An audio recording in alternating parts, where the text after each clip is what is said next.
Hey, everybody, this is Not Your Mother's Day Fantasy League podcast. I'm your host, Mike. As always, we are joined by our esteemed analyst, Dave. He does the research, so you don't have to. And also, we've got Hayden, the manager of the Minnesota Vikings, on the show tonight, trying to get that stream guest bump. Welcome, Hayden. Thank you. Hayden, how you doing tonight? Thanks for joining us. I'm great, Dave. How are you guys doing? Good. Well, Mike, we got 4 games that happened this weekend.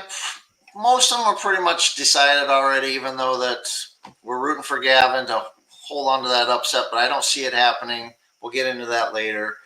But anyways, what's exciting here is we're down to the 8 teams playing this weekend. The winners move forward. We'll be having Final Four next week. We will be crowning an NFC and an AFC champ, possibly this time next week. We'll see how that goes. And Dave, you also mentioned what was on the line monetarily for everybody next week. You want to bring that up again? I will bring that up. So the winners tonight, they are playing in the NFC and the AFC championship game. According to the bylaws, that is the winner gets $1,000. Now playoff wins are $40 a piece. Is it $40 or $50 a piece? One or the other. Regardless what it is, it doesn't matter because next week is $1,000. So whoever wins next week's games are $1,000, but you got to get there to have that opportunity. And just to answer the question for those that don't read the bylaws and don't know what you're playing for, you get that elusive MDFL #1 Super Bowl championship. That's an extra $700. So in 2 weeks, somebody's walking out of here with $1,700+. But anyways, next week's games on the line is $1,000. That is a lot of cheese for playing some fantasy football. And did you say cheese for the Packers? It was unintentional there. My bad. Sorry about that, Hayden. That was totally unintentional. Obvious Vikings fan over there.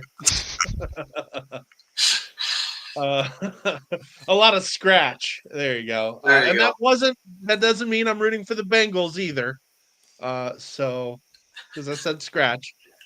But I'll start with the anticlimactic part here. We'll go ahead and go into the pick'em here. Because, well, quite frankly, all of these matchups this week are pretty much over. But Dave with some savvy picks this week and gets his lead back. I get my lead back. I still had that bad week that I punted about 6 or 8 games. Don't know what it is. Felt real good on Thursday picking the Rams over the Niners. Then just got on a roll. The Chargers over Tampa Bay. You know what? I originally picked Tampa Bay to win that game, and then I'm thinking this is when the Falcons make their move, get back in the lead in the South. But no, my luck says the Bucs are going to win. So I should never second guess myself. I should just go with my first gut reaction. Yeah, I really felt pretty good about the Chargers at home, but man, they just get absolutely thumped. They were doing well, and all of a sudden the wheels fell off on them, and Tampa Bay just kept on scoring over and over and over again. I know the Lions are really banged up, and the Bills are playing great, but I still find it very difficult to not pick a home team, especially one as good as the Lions. Yeah, Detroit at home that's a tough one, but Josh Allen has been. We'll talk about Josh Allen a little bit here when Hayden gets on there, but Josh Allen has been back-to-back weeks of 50-point games, so he definitely is a playoff changer player. Yeah, he's going to be influencing our bracket quite a bit, which we'll go ahead and get into. But yeah, Dave, now with a 2-point lead over Mike Bears, and now a 5-game lead over me in third. Gotta start scratching and crawling to stay in this thing. Well, we do want to bring up who's bringing up the rear, though. Let's look at the Cincinnati Bengals. They are tied for last at 136. I do just want to point that out. Okay, see what Nick is doing here. Again, he picked Carolina. I think he is picking Carolina every week. If we go back, I think he's been picking Carolina just about every week. I noticed that. Since Bryce Young got his starting job back. Yeah, for me, it's kind of like when in doubt, pick the home team, as you can see. But that cost me an each one of these matchups that I lost. So obviously not flawless logic. So, All right, so let's go to the bread and butter here. We're going to start with the AFC, where former guest Rich, capitalizing on the live stream bump, is about to put 400 on the board. for the second week, 400 points in back-to-back weeks. Rich is within grasp of that, which is amazing. Rich was on our show last week talking some smack, wanted to play the Bengals this week. And had he had his choice of being able to play the Bengals, Nick would be going bye-bye. So Nick was lucky that he had that 1 seed, and he is staying away from Rich and his Dolphins. Anyways, this is a matchup of the AFC East. This is nice. Okay, there we go. Both these teams come in. Jeremy was the number 3 seed. Rich is the 5 seed. We've talked all year long about the strength of both of these teams being very strong. This matchup here has Rich and his Dolphins up by 94 points.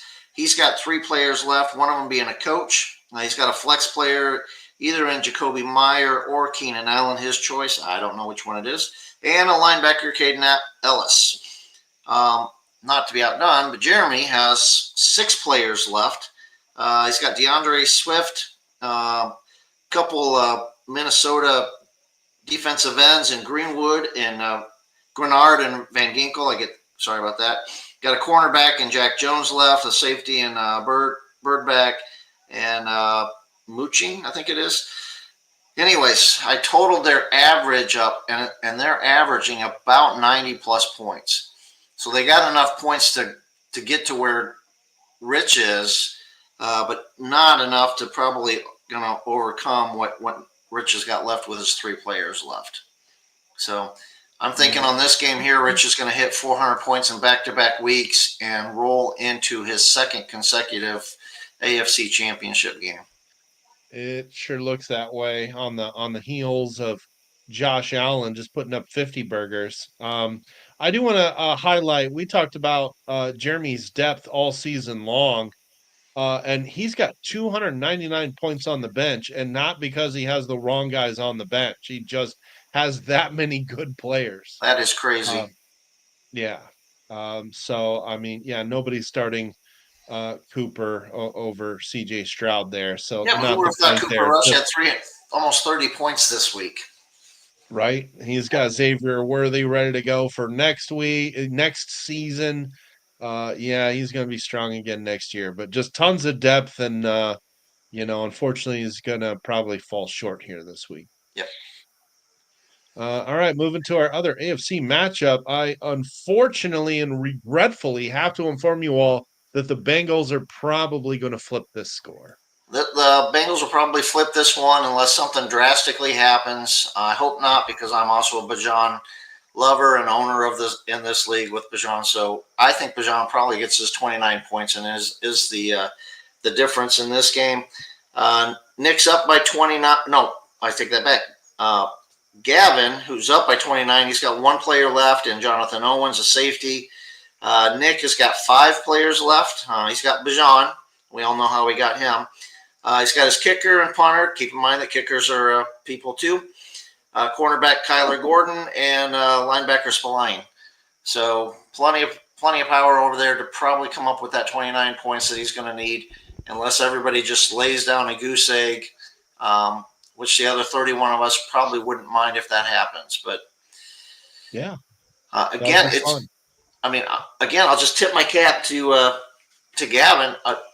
Spectacular season. The fact that he even won on week 14 with his 2 big dogs, Henry and Lamar, on the bench to get to this game. He put up 300-plus points this weekend, which is normally a good score, but it's not going to happen this week probably because Cincinnati Nick's going to be able to pull this one out. Yeah. And then Rich is going to get what he wanted last week. He wanted to play Nick, and he's going to get that opportunity to next week for $1,000. Yep. Kind of one of the matchups we saw coming. If I had to pick, 3 teams I thought would be in the championship, it would have been the Bengals, the Bills, and the Dolphins. Those kind of look like the top 3 teams in my eyes, and that's certainly going to come to fruition. And that's gonna be a 1-3 seed with the Bengals sitting on the 1 seed, and actually a 1-5 seed. I take that back. Miami was the 5 seed coming into the playoffs here. Mm-hmm. And not because of his scoring, but just because of his division. All right, so now we move over to Hayden's team here, and he has got this W in the bag, also surviving the Week 14 bye by Derrick Henry. So Hayden here, he's got he's up by 111 here. He's got 3 players left, and Aaron Jones, Caden Ellis, and safety Bird also. Shannon and his Eagles. He's got Sam Darnold, who can put up some points. Running back McCormick, a little bit of a stretch there. A punter and a quarterback in Stevenson there. Not enough power to come up with over 100 points here. Great back-to-back weeks from Minnesota. I don't have to remind anybody that Hayden kicked me around and kicked me out of the playoffs last week. Hayden came in as a 6th seed here, and Hayden is moving on to the NFC Championship game. Hayden, what do you have to say about that? Well, I'm very excited to move on. Not thrilled about the matchup that I could end up having, because us guys in the black and blue division, the NFC North, beat the crap out of each other all the time. Yep. It's a little daunting, but I'm excited. So do you have a preference on which one of the Mikes you'd like to play besides Mike the Chiefs? I would have preferred Green Bay Mike. I feel like I had him the last time. I just made a few choices that weren't the best. But it looks like I'm going to be playing Chicago Mike. It's going to be a real tough matchup. I gifted him one of his best players, so he should thank me for being in the playoffs. Was that Kyren Williams? It sure was Kyren Williams. Yeah, that was a draft day that was a draft day disaster. You want to tell us about that story for the AFC folks that didn't get to participate in that one? So I decided to spend big, real big, right out the gates on free agency, just trying to learn everything. When you say big, are you talking like $27 million big? Oh, I sure am talking about 27 million. I decided to go after some guys. I figured I'd kind of play around and get people to bid up and try to, psych them out a little bit. I really mostly ended up playing myself. So I would recommend not doing what I did. Well, see, Kyren Williams has gone off for 373 points this year. And running back wise, that puts him at top 4. What is that? The number 4 running back on the year. So to me, he's worth the $27 million. I was a little scared with Blake Corum coming in, having watched his entire career at Michigan. I figured he'd end up stealing snaps, and I was trying to play someone for the fool, just anyone in the NFC. And it didn't work out like that. Kyren absolutely held on to running back 1 in the Rams, and deservedly so, because he's great in the run game, great in the pass game. Now, for what it's worth, Kyren Williams, unless he gets franchise tag, he is a free agent and will hit that market again next year in the NFC unless he gets franchise tagged, which I highly doubt. But anyways, that could happen. So you'll get your opportunity to bid on him again next year and bid him up there, Hayden. I am excited about that.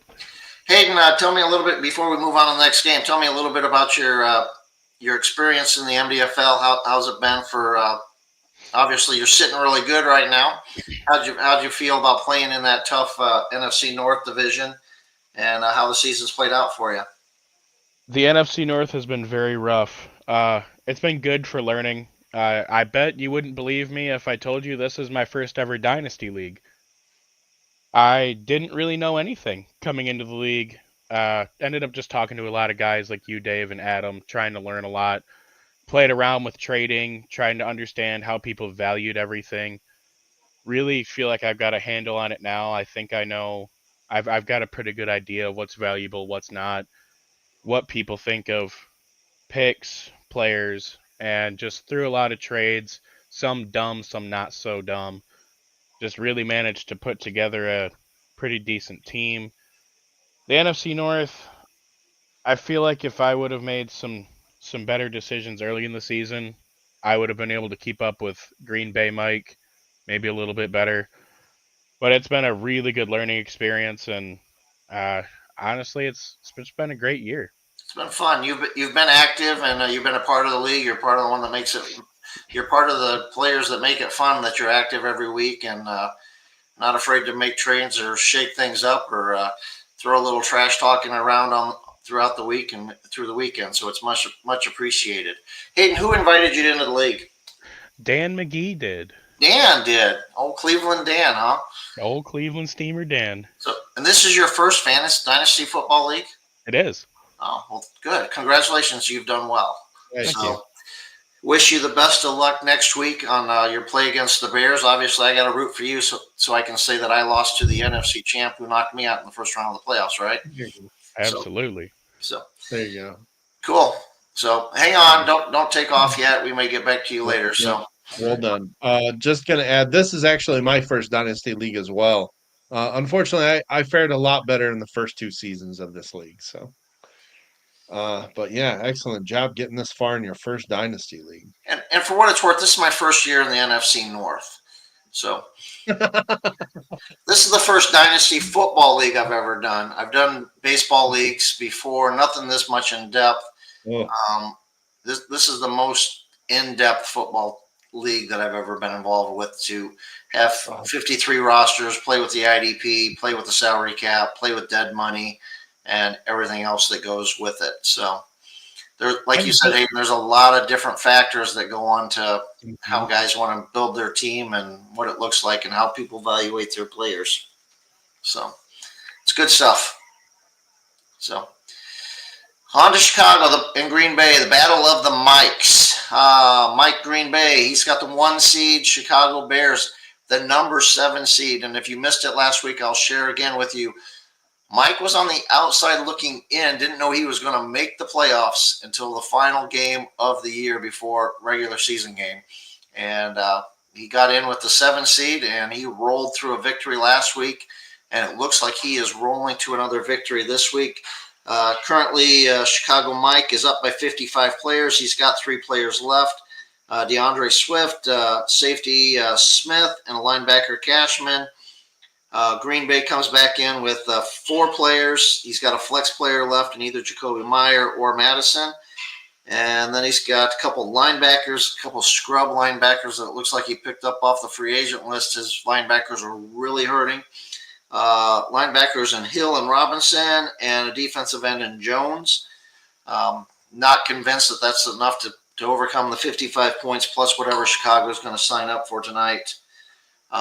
So it sounds like it's going to be a 6-7 matchup next week for the NFC Championship. Again, part of the black and blue division, the NFC North, between Chicago Bears, Mike, and Hayden's Vikings.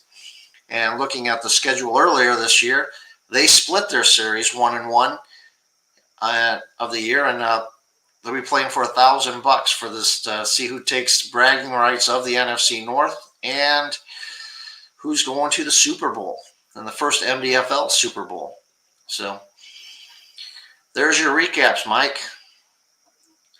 There it is.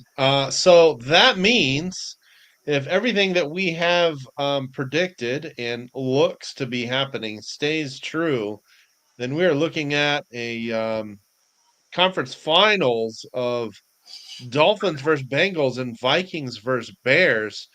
Just since we started doing it last week, we're going to continue the tradition. I'll start with Dave. Dave, who are you picking between the Dolphins and Bengals? The Dolphin and Bengals, I am going with the hot team, going with the Dolphins. He's got unfinished business from last year, coming up a game short in the championship game. So, yes, I'm going with Rich. He's got the hot hand, and he's got Josh Allen.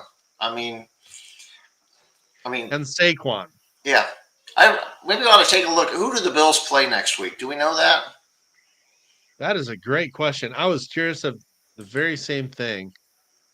Well, let me see who he's got next year. Oh, he's got the Patriots. Oh my goodness. Josh could go off for 60 points next week. The only thing you got to be cautious about is they are playing in Buffalo. could they get some weather? Could that turn into, that game from a couple years ago where they ran it 47 times and threw it 10 times? Yeah, but You I never don't. know. I don't think Cook's the running back that can run it 40 sometimes. If they run it 40 times, Josh Allen's just going to have 20 of those 20 of those carries. Fair. He'll probably still score 4 rushing touchdowns. And what was the game that didn't the Bills already have one that was in the snow this year? They did. Which game was that?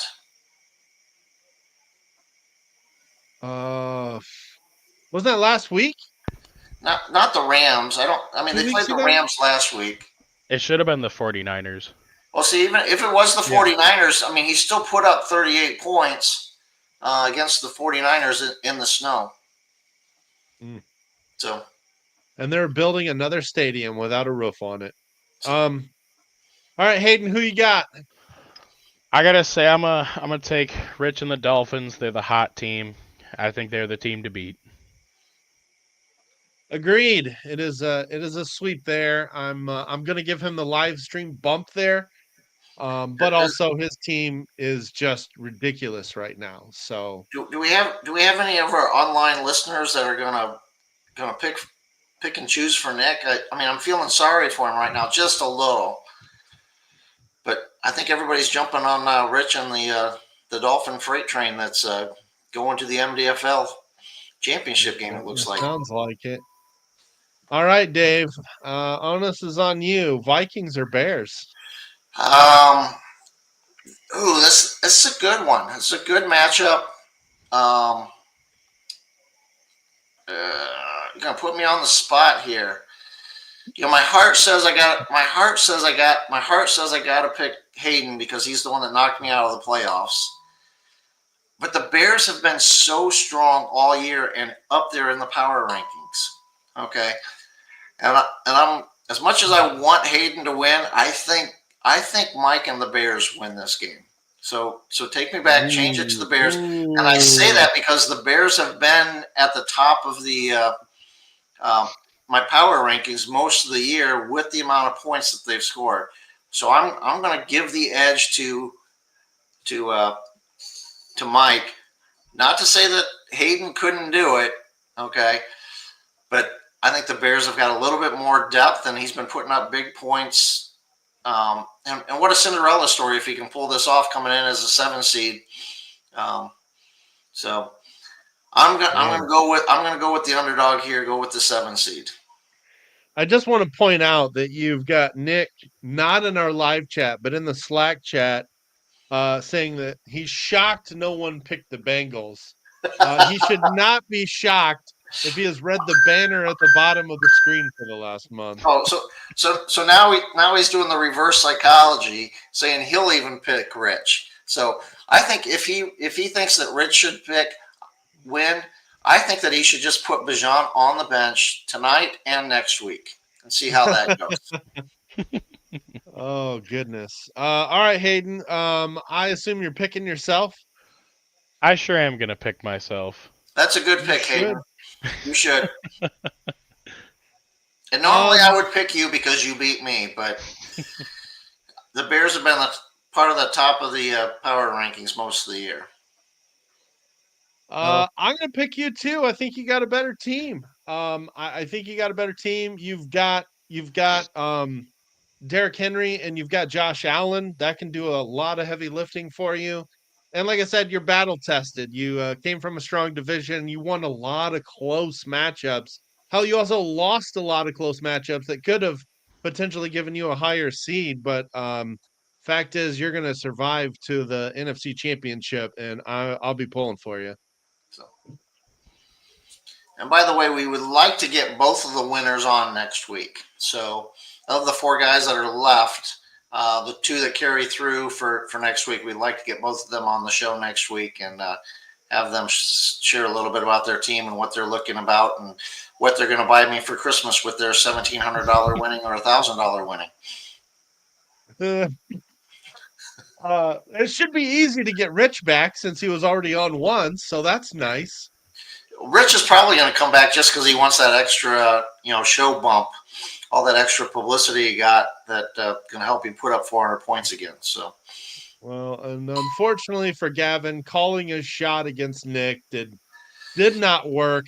But I expect Rich to give it a shot here and pull it off. but in Gavin's defense, he didn't come on the show and call his shot. Okay, had he come on the show and called his shot, I think it would have been enough to beat Nick. Okay, and I will say that Rich has already called his shot, saying he wanted to play Nick last week. He already called him, and if that matchup would have been this week, he would be taking the Bengals down. So Nick survives a week avoiding Miami, and I don't think he's going to be able to do that next week. No, I'm going to predict the battle of the Josh Allens in the Super Bowl. So we'll see about that. All right, guys. We got to talk about 217 here before you sign off. Sign us off, Mike. We got 217 here. We do. All right. Again, we're playing for the teams that did not make the playoffs. Going for pick number 217 in the AFC. Sean and his Broncos had another week of 300-point plus. Puts him at about 656 for the week. Second place right now is the Steelers, being followed by the Browns. So Denver, Steelers, and the Browns are the top three in that AFC over there. In the NFC, keep in mind that there is 2 games left tonight, so these points totals do change. I just went off of what was scored last week and for the first 14 games this weekend. NFC, Carolina Flick, he put up 286. He's got 660 left, and he is followed up by the Saints and the Giants at a 579 and a 589. So he's got about a 70. Both these teams, both the Broncos and the Panthers, got a relatively good league. But if their teams drop a couple eggs next week and their players don't show up, it's going to be a quick scramble for that 217 pick. But right now, the Broncos and the Panthers seem to have the inside track for those elusive picks, the extra picks. Ooh, so Jeremy also commenting in Slack. He is throwing a whole Hail Mary, and he is not using DeAndre Swift tonight, as Dave suggested. He's gambling on McCormick, since the only way they can win is if the Vikings completely destroy the Bears.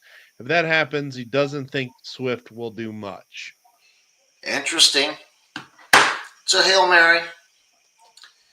Good luck with that, Jeremy. Again, Jeremy, if you want to trade teams, I'm more than willing to trade my team for your team, take your depth and your better team. So, Right. No shame in losing this weekend. Nope, not at all. All right, guys. I think that pretty much wraps it up for our divisional round coverage. Next week, you got to join us for the conference championship coverage, where we may have Hayden back on. We expect him to survive, and maybe we'll get Rich back, and then we've got a conundrum. I think, maybe we get Rich and Nick on and see what Nick has to say as he's eating his humble pie, losing to Rich. Man, that'd be a good show, wouldn't it? Apparently, he's only good enough to do real estate podcasts, but can't come on his own league here. Only league. So, yeah, I saw that he stole your StreamYard and doing his real estate podcast now. So, stealing the name and everything. I'm just gonna link my channel so he knows that we're the rundown, not the real estate rundown. Hey, Rich is already saying he'll be here. So good. Looking forward to it, Rich. Rich, you're the favorite right now in the AFC. Don't let us down. Yeah, for sure. So all Josh Allen Super Bowl. I'm calling it. So, anyways, you got 2 football games on tonight. You got the Bears and the Vikings coming on at 8:00, and the Raiders and the Falcons at 8:30. If anybody else cares besides me, I doubt it. But hey, that's the game I'm going to watch. All right. Good luck to everybody, just in case, and we'll see you same time here next week. Thanks for joining us, Hayden. Yep. Thanks for having me on, guys. Thanks, I Hayden. expect to be back next week. All right. I'll have an apology for you too, Hayden, if you're here next week. All right, I'll take it. All right. See you, man. See ya. Thanks, guys. Bye, everybody.